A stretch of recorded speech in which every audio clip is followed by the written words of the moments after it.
Cradile stood alone. Towering columns of obsidian stretched towards the shadowed dome of the Titan's hall.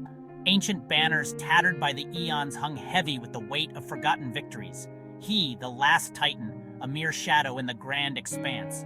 His footsteps echoed, each one a thunderclap in the oppressive silence. He ran a hand over the rough stone of his chin, feeling the ridges of his lineage.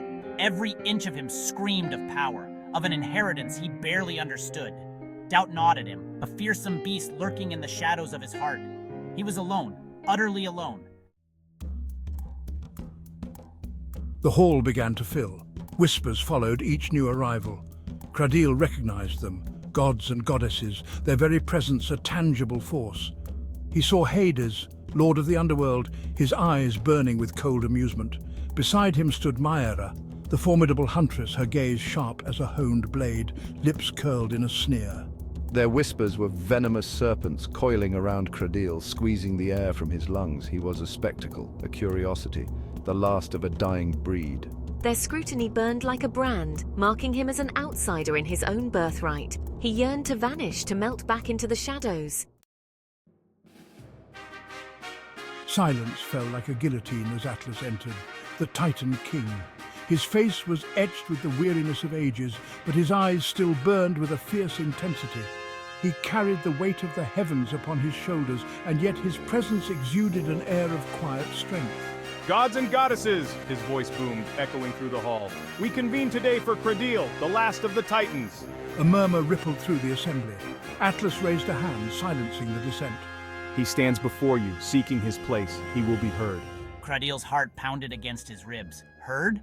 What could he possibly say? Section 4, a Titan's turmoil. His gaze swept over the faces before him. Disdain, curiosity, fear. He saw it all reflected in their eyes. A maelstrom of emotions churned within him. Fear, anger, a desperate longing for acceptance. He was a Titan. His blood sang with the echoes of primordial power. Yet he felt like an imposter. He had spent his life in seclusion, trained by the ghosts of his ancestors.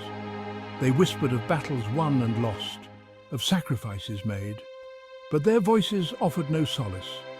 They couldn't tell him who he was, what purpose he was meant to serve. He was adrift in a sea of expectations, unsure of how to navigate the treacherous currents.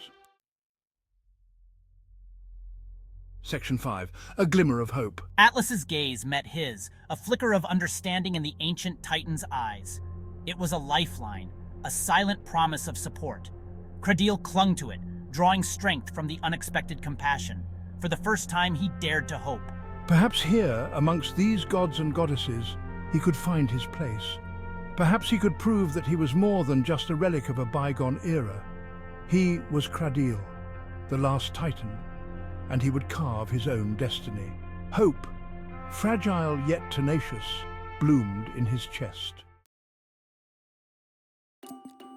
Section 6, the weight of words. Speak, Cradile, Atlas commanded, his voice resonating with authority. Tell us of your journey. Tell us of your purpose.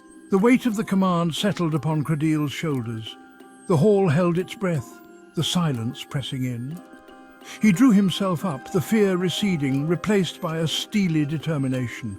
This was his chance, his opportunity to be heard, his moment to claim his birthright. Gods and goddesses, he began, his voice surprisingly steady. I stand before you, lost. The words hung in the air, heavy with unspoken meaning. All eyes were on him, their gazes filled with anticipation. Cradile closed his eyes, took a deep breath, and began his tale.